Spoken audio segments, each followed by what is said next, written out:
I think I didn't do anything wrong. Just wanted more excitement in my life, even if it meant asking for an open marriage. But now I'm sitting here with divorce papers in my hand, my children staring at me in shock, and I can't believe my husband is actually going through with this. I thought he'd always be there for me, no matter what I did. The kitchen smelled like burnt coffee and disappointment. I stood at the marble countertop, watching Mark pour his second cup of the morning, his movements mechanical and distant.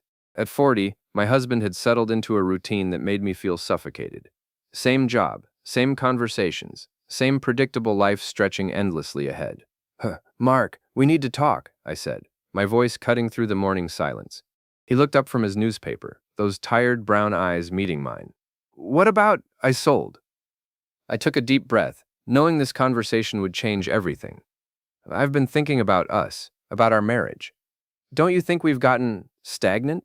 Mark set down his coffee cup with deliberate care. Stagnant? We have 2 kids, a mortgage and responsibilities. What exactly are you getting at? I want to explore other options, other people.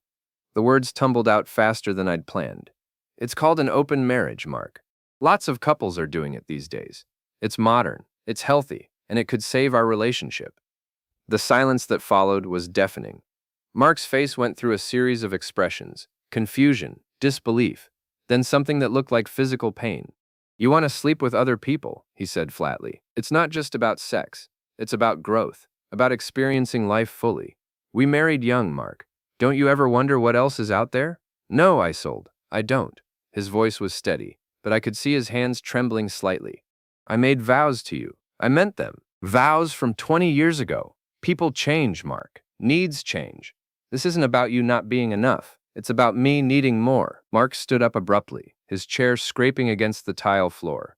More than your family? More than your children? Don't make this about the kids, I snapped. This is about us, about me being honest about what I need instead of sneaking around. The implication hung in the air like smoke.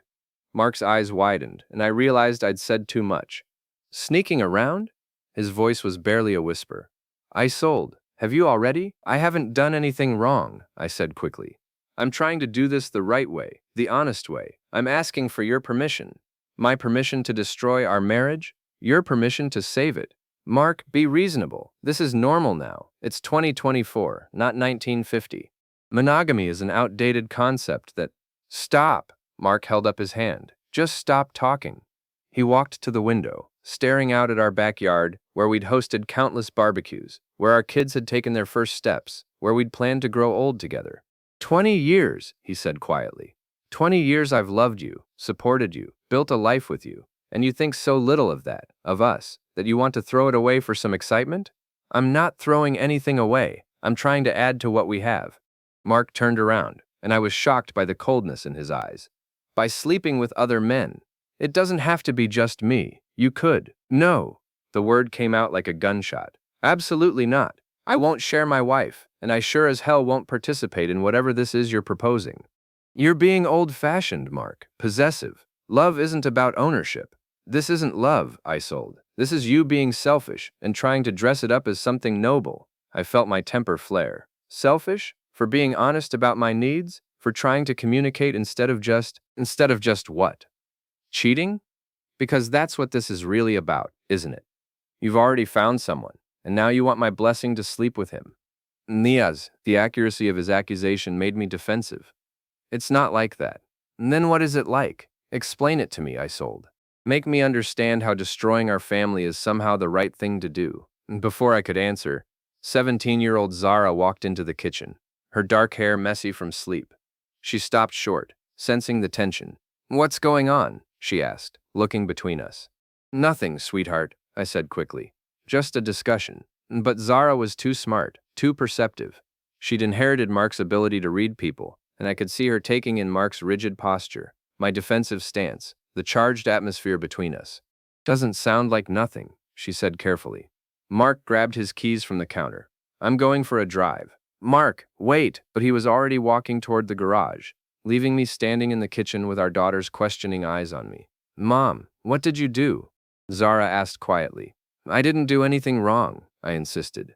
I just suggested we try something new, something that could help our marriage. Zara's expression shifted to something I'd never seen before. disappointment mixed with disgust. What kind of something new makes Dad look like someone died? I couldn't answer her. How could I explain to my teenage daughter that her mother needed more than the life we'd built together? How could I make her understand that love shouldn't mean settling for less than everything you wanted? Later that evening, Mark still hadn't returned. I called my best friend Janet, needing someone to validate my feelings. "You did the right thing," Janet assured me over the phone. "Honesty is always better than sneaking around. Mark will come around once he realizes you're not going anywhere." But as I hung up and looked around our empty house, I wasn't so sure. Mark's coffee cup still sat on the counter where he'd left it, and something about that abandoned cup made my stomach clench with an emotion I didn't want to name. Around midnight, I heard the garage door open. Mark came in quietly, moving through the house like a stranger. I waited for him to come to our bedroom, to continue our conversation, but he never did. In the morning, I found him asleep on the couch in his home office, still wearing yesterday's clothes. On his desk, I noticed a yellow legal pad, with notes I couldn't quite read from the doorway. Something cold settled in my chest, but I pushed it away. Mark would understand eventually. He had to. After all, where else would he go? 3 weeks had passed since our kitchen confrontation, and Mark's silence was becoming unbearable. He spoke to me only when necessary, communicated through the children, and had started sleeping permanently in his home office. But I was determined not to let his dramatic reactions stop me from living my life. "He's just being stubborn," I told my coworkers during lunch at the trendy downtown bistro where we often met. "Men hate change, but eventually he'll see that I'm trying to save our marriage, not destroy it." My colleague Sarah nodded sympathetically. "My ex-husband was the same way. So possessive, so traditional. You deserve to be happy, Isolde." "Exactly," agreed Jennifer from accounting. "It's your life too. You shouldn't have to sacrifice your needs just because he's insecure." Their validation felt like oxygen. At home, the atmosphere was suffocating. Mark's cold politeness, Zara's increasingly hostile looks, 15-year-old Matthew's confused attempts to maintain normalcy. But here, with my friends, I felt understood. "Actually," I said, lowering my voice, "I've been talking to someone. Tom Beckett from the Morrison account. He's refreshing." "The divorced guy with the BMW?" Sarah's eyes lit up. "He's gorgeous." "And successful," Jennifer added. "What's he like?" "Sophisticated, worldly. He actually understands that relationships can be complicated." I pulled out my phone, showing them Tom's latest text. "Thinking about our conversation yesterday. Dinner tonight?" "He's asking you out?" Sarah gasped. "We're just talking, as friends. Mark and I are still working through things." But even as I said it, I knew it wasn't entirely true. Tom and I had been exchanging increasingly flirtatious messages for weeks. He was everything Mark wasn't: spontaneous, exciting, willing to take risks. When he looked at me, I felt like the woman I used to be before mortgage payments and parent-teacher conferences consumed my life. That evening, I told Mark I was having dinner with the girls. He didn't even look up from his laptop. "Fine," he said. "I'll make sure the kids eat." His indifference stung more than anger would have. At least anger meant he still cared. Tom had chosen an upscale restaurant across town, the kind of place Mark would have called pretentious. But I loved the dim lighting, the expensive wine, the way Tom's attention made me feel sophisticated and desirable. "You look beautiful," Tom said as I slid into the booth across from him. "That dress is perfect on you." I'd bought the dress that afternoon, something I never would have worn to a family dinner. Black, fitted, with a neckline that suggested possibilities. "Thank you. It's nice to have someone notice." "Trouble at home?" Tom's hand found mine across the table. "Mark is struggling with some changes I've suggested. He's very traditional." "Ah." Tom's thumb traced circles on my palm. "One of those guys who thinks he owns his wife." "Exactly. I've tried to explain that love doesn't mean possession, but he can't seem to understand. Some men never do. They're threatened by their partner's independence, their growth." Tom signaled for another bottle of wine. "What kind of changes are we talking about?" I told him everything. About the open marriage proposal, Mark's reaction, the Cold War that had settled over our house. Tom listened with the kind of intense focus Mark hadn't shown me in years. "You're incredibly brave," he said when I finished. "Most people are too scared to be honest about what they really want." "You don't think I'm being selfish?" "Selfish? For wanting to live authentically? For refusing to settle for less than you deserve?" Tom shook his head. "That's not selfish, Isolde. That's self-aware." The validation was intoxicating. By the time we finished the second bottle of wine, Tom's hand was resting on my thigh, and I wasn't moving it away. "My place isn't far from here," he said quietly. I should have said no. Should have gone home to my family, tried harder to work things out with Mark. But the wine and Tom's attention, and the thrill of feeling desired again, made the decision for me. Tom's apartment was everything I'd expected. Modern, expensive, with a view of the city skyline. We barely made it through the front door before we were kissing, his hands tangled in my hair, mine fumbling with his shirt buttons. Afterwards, lying in his king-sized bed, while he ordered room service from some exclusive restaurant, I felt more alive than I had in years. This was what I'd been missing. Passion, excitement, the electric thrill of the unknown. "No regrets?" Tom asked, trailing his fingers along my bare shoulder. "None," I said, and meant it. I got home after midnight. Mark was still awake, sitting at the kitchen table with his laptop and a cup of coffee that had probably gone cold hours ago. "How was dinner?" he asked without looking up. "Fine." "Good. We went to that new place on 5th Street. His fingers continued typing, but I noticed his jaw was tense. "What are you working on so late?" "Just some research." Something in his tone made me nervous, but I was too tired and too buzzed from my evening with Tom to pursue it. Over the next few weeks, I found myself living two lives. During the day, I was a sold Merrick, administrative coordinator, and mother of two. But in the evenings, whenever I could slip away, I became someone else entirely. Tom's sophisticated companion, a woman who wore expensive lingerie and drank wine that cost more than our weekly grocery budget. Tom never asked me to leave Mark. He seemed perfectly content with our arrangement, which made everything easier. He understood that I needed excitement, not complications. "This is perfect," he said one evening as we lay in his bed, the city lights twinkling below us. "No drama, no demands, just two adults enjoying each other's company." Exactly what I wanted, I agreed. But at home, things were deteriorating rapidly. Zara had stopped speaking to me entirely except when absolutely necessary. Matthew was acting out at school, getting into fights and skipping classes. And Mark was like a ghost haunting our house, present but not really there. "Mom," Matthew said one evening as I was getting ready to meet Tom, "can you stay home tonight? Maybe we could watch a movie or something?" The hope in his 15-year-old voice almost broke my heart. "I can't tonight, honey. I have plans." "You always have plans now." "That's not true." "It is true," Zara said from the doorway, her voice cold. "You're never here anymore. And when you are, you're checking your phone constantly." "I'm allowed to have friends, Zara." "Friends? Is that what you call it?" She looked me up and down, taking in my new dress, my carefully applied makeup. "Dad deserves better than this." "You don't understand." "I understand perfectly. You're having an affair, and you're trying to make Dad feel guilty about it by calling it an open marriage." Zara's voice was steady, but I could see tears in her eyes. "You're destroying our family, and you don't even care." She walked away before I could respond, leaving me standing in the hallway with Matthew's disappointed eyes on me. "Is it true, Mom?" he asked quietly. Are you with someone else?" It's complicated, Matthew. Adult relationships are complicated." That's not an answer, but I couldn't give him the answer he wanted. How could I explain that sometimes love isn't enough, that sometimes you need more than the safe, predictable life you've built? I met Tom anyway, pushing away the guilt and the image of Matthew's hurt face. But for the first time, the evening felt hollow, the excitement tinged with something that tasted like shame. When I got home, Mark was waiting for me in the living room. He wasn't pretending to work this time, just sitting in his chair, looking at me with an expression I couldn't read. "We need to talk," he said. "It's late, Mark. Can't this wait until—" "No, it can't wait." He stood up, and I noticed he was holding a manila folder. "Sit down, Isolde." Something in his voice made me obey.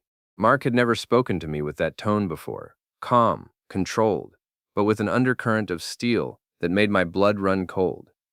"I've been doing some thinking," he said, settling back into his chair. "About us, about what you said you wanted, about what's best for our family." "Good.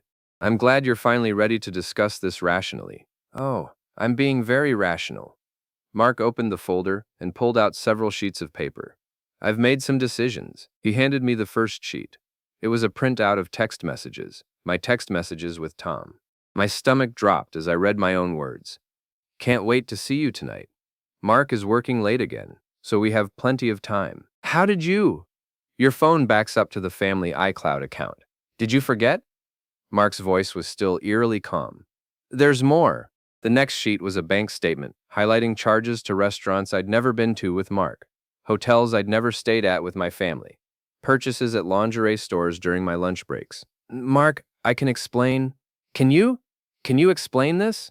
He handed me another printout, a photo from Tom's Instagram account, showing the two of us at dinner, his arm around me, both of us laughing. Or this, another photo, this one from outside his apartment building, Tom's hand on my lower back as he guided me toward the entrance. I felt like I was drowning. You've been following me? I've been protecting myself, and our children. Mark took the papers back, arranging them neatly in the folder. You wanted honesty, Isolde. You wanted everything out in the open. Well, here it is. This isn't what I meant. No? Because this looks exactly like what you described. You're sleeping with another man. The only difference is, you didn't get my permission first. The coldness in his voice was terrifying. This wasn't the Mark I'd married, the gentle man who'd held me when I cried, who'd coached our kids' soccer teams, who'd never raised his voice in anger. Mark, please, let's talk about this. We can work through. No, I sold. We can't. He closed the folder and stood up. You made your choice. Now I'm making mine. He walked toward the stairs, then paused. Oh, and Isolde? You might want to check with your friend Janet. I heard through the grapevine that her husband found some interesting text messages on her phone too. Something about encouraging married women to live their truth regardless of the consequences. My blood turned to ice. Janet had been my biggest supporter, my voice of reason when doubt crept in. If her husband had found our conversations, sweet dreams, Mark said, and disappeared upstairs, leaving me alone with the wreckage of my carefully constructed justifications. The next morning brought a new reality I wasn't prepared for. Mark had moved all his belongings from our bedroom to his office extension, installing a lock I didn't have the key to. When I tried to talk to him about the previous night's revelations, he looked at me like I was a stranger. There's nothing to discuss, he said, pouring coffee into a travel mug. You've made your position clear. I'm making mine clear now. Mark, please. What we had before, it was good, wasn't it? We can get back to that. What we had before was based on trust and fidelity. You've made it clear those things don't matter to you. That's not fair. I was trying to be honest. Honest? Mark's laugh was bitter. Honest would have been telling me about Tom before you started sleeping with him. This wasn't honesty, Isolde. This was you getting caught. Zira chose that moment to walk into the kitchen, and the look she gave me could have frozen hell. Dad, can you drive me to school? She asked, pointedly ignoring my presence. Of course, sweetheart. I can drive you, I offered. I always drive you on Thursdays.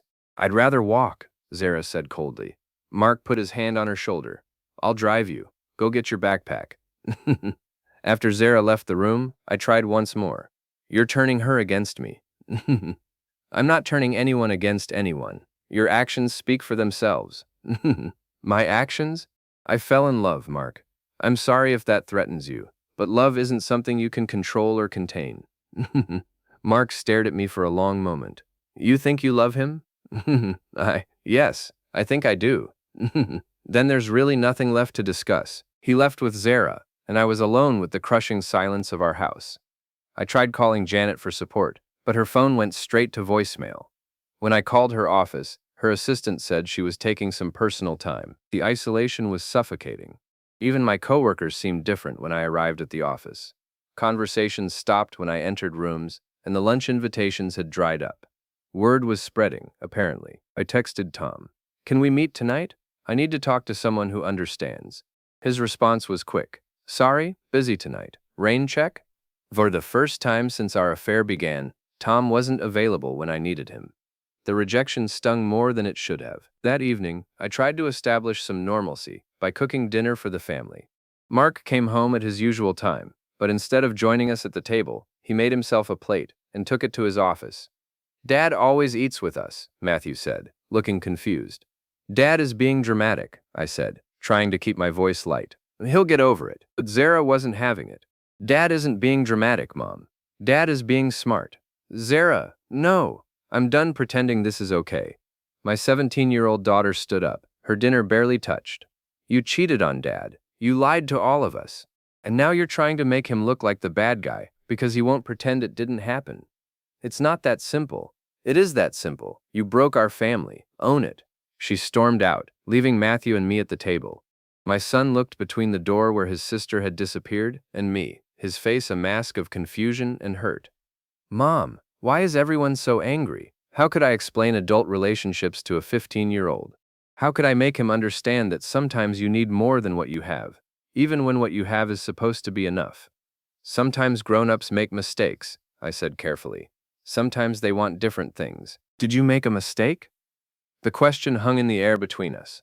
I thought about Tom, about the excitement and passion I'd felt in his arms, about the way he made me feel alive again. No, I said finally. I don't think I did. Matthew's face crumpled, and for the first time, I saw my gentle son look at me with something approaching disgust. Then why is everyone so sad? I didn't have an answer for that. Later that night, I tried once more to reach out to Mark. I knocked on his office door, but there was no response. When I tried the handle, it was locked. Mark, please, we need to talk about this. We need to figure out how to move forward. We are moving forward, came his muffled voice through the door. Just not together. What's that supposed to mean? It means I'm done, Isolde. Done pretending this marriage means something to you. Done watching you lie to our children. Done being made a fool of. You're not a fool, aren't I? Everyone knows Isolde. Everyone. My coworkers, the neighbors, the parents at the kids' school. My wife is having an affair, and I'm the pathetic husband who's too weak to do anything about it. The pain in his voice almost broke through my defenses. Almost. I never meant for it to happen this way. If you had just listened to me in the beginning, if you had been willing to try what? Watching my wife sleep with other men? Sharing you like some kind of commodity? Mark's voice rose for the first time in weeks. Is that really what you think love looks like? I think love looks like acceptance, like supporting each other's growth and happiness. And I think love looks like commitment, like choosing your family over your desires, like keeping the promises you made. We were at an impasse, speaking different languages, wanting different things. So what now? I asked. There was a long silence. Then, now you decide what matters more, your family or your boyfriend. Because you can't have both. That's not fair.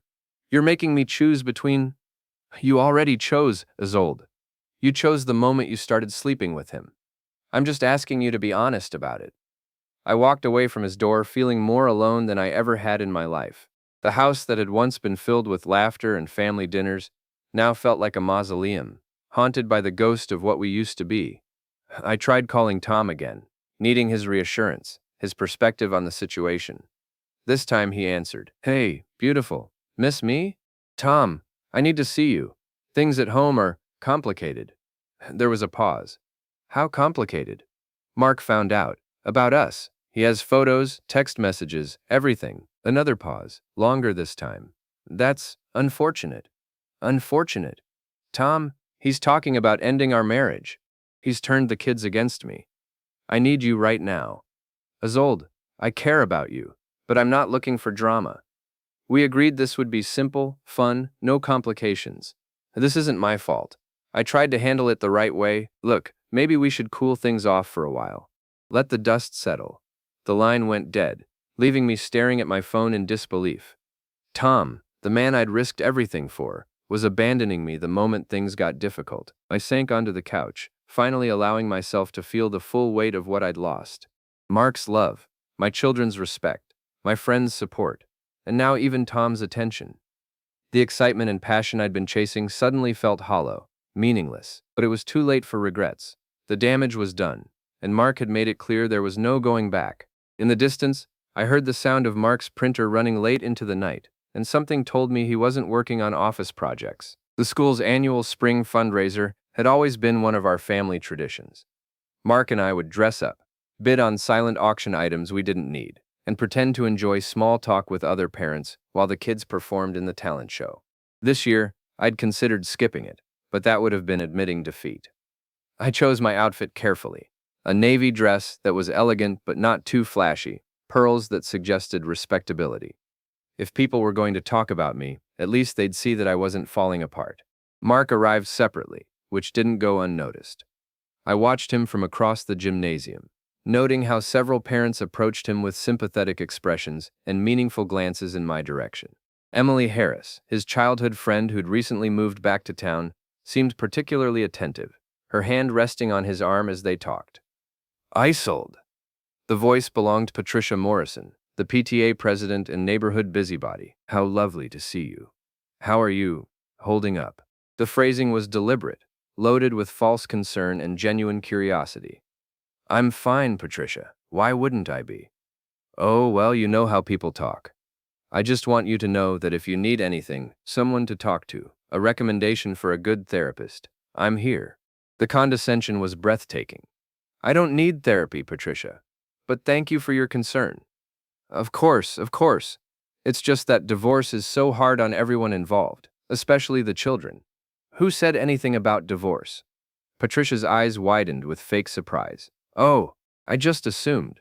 With everything that's been going around. I'm sorry, I shouldn't have presumed. She walked away, leaving me with the uncomfortable realization that my marriage's dissolution was apparently common knowledge. I looked around the room with new eyes, noticing the whispered conversations that stopped when I approached. The pitying looks, the way other parents seemed to be avoiding me. Zara was performing in the talent show with her best friend, a piano duet they'd been practicing for months. I found a seat near the front, but when I waved at her, she looked right through me. After their performance, she ran straight to Mark, throwing her arms around him in a hug that lasted longer than usual. During intermission, I tried to mingle, to project normalcy, but every conversation felt loaded with subtext. How's Mark doing? Asked Susan Chen, mother of Matthew's friend. He seems tired lately. He's fine. We're all fine. That's good to hear. It's just that my husband mentioned seeing him at that lawyer's office downtown, Johnson and Associates. They handle divorces, I think. The blood drained from my face. I'm sure it was just business consultation. Oh, of course. I didn't mean to imply. Well, you know how men are about asking for help with anything. But her smile was sharp, predatory. She knew exactly what she was implying. I excused myself and headed for the bathroom, needing a moment to collect myself. But as I approached, I heard voices from inside, women's voices, talking in the way women do when they think they're alone. Can't believe she had the nerve to show up tonight. I know. If I'd been caught cheating, I'd be too ashamed to show my face. Poor Mark. He's such a good man. He deserves so much better. And those poor kids. Zara looks mortified. Did you see how she avoided her mother? I heard the other man is married too. His wife threw him out last week. My stomach clenched. Tom hadn't mentioned that his wife had found out. Well, what goes around comes around. You can't destroy families and expect no consequences. I backed away from the bathroom, my heart pounding. The judgment in their voices, the casual cruelty of their gossip, made me feel exposed and vulnerable in a way I'd never experienced. When I returned to the gymnasium, I found Mark talking to a group of parents near the refreshment table. As I approached, the conversation died. Isold, Mark said politely. How are you enjoying the evening? His formal tone in front of our friends and neighbors was more humiliating than any argument we'd had in private. It's lovely, I managed. The kids did beautifully. Yes, they did. They've been working very hard despite everything. The emphasis on that last word was subtle but unmistakable. Mark was letting everyone know that our children were suffering because of my choices. Mark, could I speak with you privately? I don't think that's necessary. Anything you need to say can be said here. Emily Harris stepped closer to Mark, a gesture of solidarity that wasn't lost on anyone present. I'd known Emily since high school. She'd been Mark's friend first, his confidant, the girl he'd dated briefly before we got together. Her recent return to town suddenly seemed less coincidental. Mark, please, don't do this here. Don't do what? Don't treat you the way you've treated our marriage? Don't show you the same respect you've shown our family? The other parents were pretending not to listen, but I could feel their attention like a physical weight. This was what they'd come for, not the talent show or the fundraising, but the drama of watching a marriage implode in public. You're embarrassing our children, I said quietly. I'm embarrassing them? Mark's voice remained level, but there was steel underneath. Our children are embarrassed because their mother is having an affair. They're embarrassed because their friends' parents are talking about our family. They're embarrassed because you've made our private life a public spectacle. I never wanted it to be public, but you didn't care enough to keep it private, did you? You didn't care enough to consider the consequences before you started sleeping with Tom Beckett. The use of Tom's full name was deliberate, ensuring that everyone present knew exactly who my affair partner was. I could see the recognition in several faces. Tom was well known in our social circle. His wife was on the school board. Mark, stop. Stop what? Stop telling the truth? Stop protecting our children's interests? Stop pretending that what you've done is acceptable? Emily placed her hand on Mark's arm again. Maybe we should. No, Mark said, his eyes never leaving mine. Isolde wanted honesty. She wanted everything out in the open. She wanted an open marriage. Well, this is what that looks like. The silence that followed was deafening. I could feel the judgment of everyone present, their shock and disapproval washing over me like a tide. You're right, I said finally. I did want honesty. And honestly, Mark, this marriage has been dead for years. I just had the courage to admit it. It was a desperate attempt to regain some dignity, but it backfired spectacularly. I could see the disgust in the faces around me, the way parents instinctively stepped back, as if my moral failure might be contagious. Mark's expression didn't change, but I saw something flicker in his eyes. Disappointment, maybe, or pity. Thank you for making that clear, he said quietly. It makes what comes next much easier. Before I could ask what he meant, Matthew appeared at my elbow, his face flushed with embarrassment. Mom, can we go home, please? I looked around the room one more time, seeing my life as others saw it, a cautionary tale, a source of gossip, a woman who'd thrown away everything good for a moment of excitement. Yes, I said, let's go home. But as we walked toward the exit, I heard Mark's voice behind me, calm and clear. Emily, would you like to have coffee tomorrow? I have something I'd like to discuss with you. The implication was obvious, and the timing was perfect.